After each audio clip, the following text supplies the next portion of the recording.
Während Deutschland keinen einzigen Flugzeugträger besitzt und in Zukunft aufgrund der Ostkonflikte diese gebraucht werden könnten, hat Indien mittlerweile 2 davon. Gleichzeitig erhält das Land Indien Entwicklungshilfe in Milliardenhöhe und darunter sehr viel Geld aus Deutschland. Und nicht nur Indien wird von Deutschland entwicklungshilfetechnisch unterstützt, sondern auch China. Und da wollen wir auf die Zahlen mal drauf eingehen und schauen, was andere Menschen aus Deutschland dazu sagen. Und vor allen Dingen, was die Politiker unter anderem dazu sagen, wieso Deutschland immer noch Entwicklungshilfe an Indien gibt und aber auch nach China, obwohl beide Länder technisch gesehen viel weiter sind aus Deutschland und sogar schon mittlerweile auch Indien eine sanfte Mondlandung hinbekommen hat. Ich wusste das gar nicht, dass Indien mit einer Raumfahrtsonde auf dem Mond gelandet ist. Wusstest du davon? Laut der Aussage des deutschen Ministeriums zahlt Deutschland 4,8 Milliarden Euro Entwicklungshilfe an Indien und 40 Millionen Euro an China. Nun ist es aber bekannt, dass Indien schon die Mondlandung, auch wenn es nur eine Sonde war, hinbekommen. Das hat Deutschland bislang noch nicht hinbekommen. Indien unterhält Flugzeugträger, besitzt Atomwaffen und Kernkraftwerke. Und das Gleiche gilt für China. Deutschland hat keines davon. Wieso also bitte zahlt Deutschland Entwicklungshilfe an solche 2 fortgeschrittenen, uns überlegenen, auch im technischen Bereich gerade, so viel Entwicklungshilfe? Während bei uns in Deutschland Rentner, die teilweise ihr Leben lang gearbeitet haben, jetzt Flaschenpfand abgeben, damit sie so noch über die Rente kommen. Ist das nicht armselig? Das sagt die Politik dazu. Svenja Schulze von der SPD sagt, Indien ist ein zentraler Partner unserer bilateralen Entwicklungszusammenarbeit. Im Fokus stehen dabei die weltweite Ernährungssicherheit, die Energiewende, der Einsatz für saubere Flüsse sowie Meere und sowie aber auch die Wasserversorgung und Entsorgung. Dabei geht es nicht nur um nachhaltige Entwicklung für Indien, sondern vor allem auch darum, gemeinsam mit Indien Fortschritte auf globaler Ebene zu organisieren. Indien nimmt daher eine Schlüsselrolle bei der Lösung globaler Entwicklungsfragen ein. Nur gemeinsam mit Indien als Partner sind die globalen Nachhaltigkeitsziele der Agenda 2030 und die Ziele des Pariser Klimaabkommens zu erreichen. Kommen wir zu China.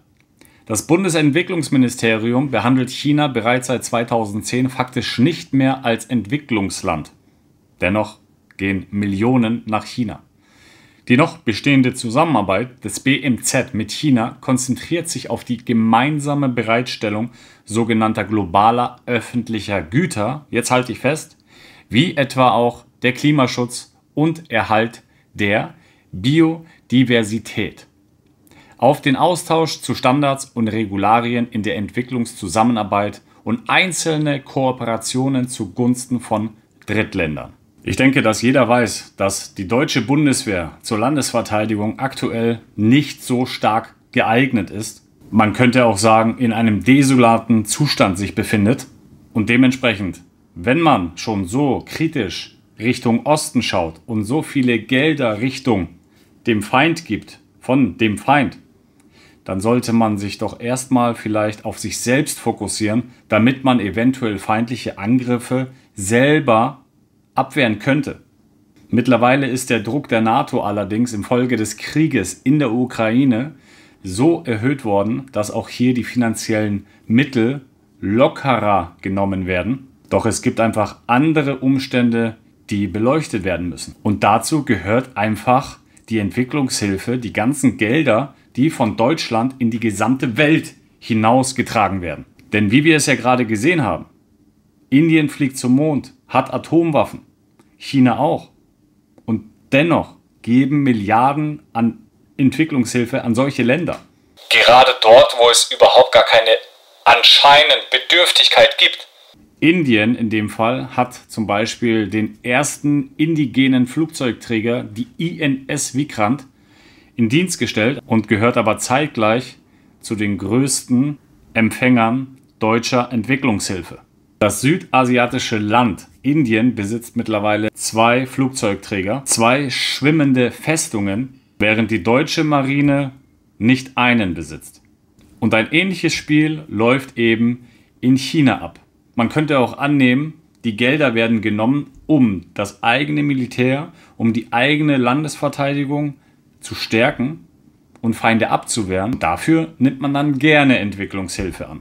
Und man sollte nicht vergessen, dass weitere Milliardenhilfe in Euro Indien bis 2030 zugesichert worden ist.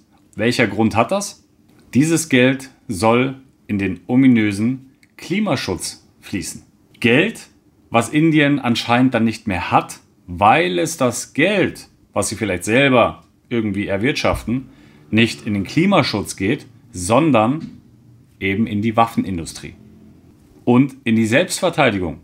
Ich bin sehr gespannt, was deine Meinung dazu ist, ob wir eventuell doch unseren Rentnern eventuell irgendwie unter die Arme greifen sollten, anderen Menschen in Deutschland natürlich auch, oder ob wir so weitermachen sollten.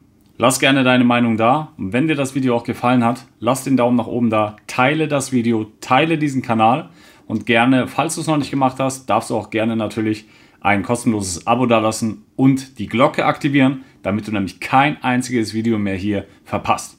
Ich freue mich auf das nächste Video und bin sehr gespannt auf deinen Kommentar. Beste Grüße, dein Markus.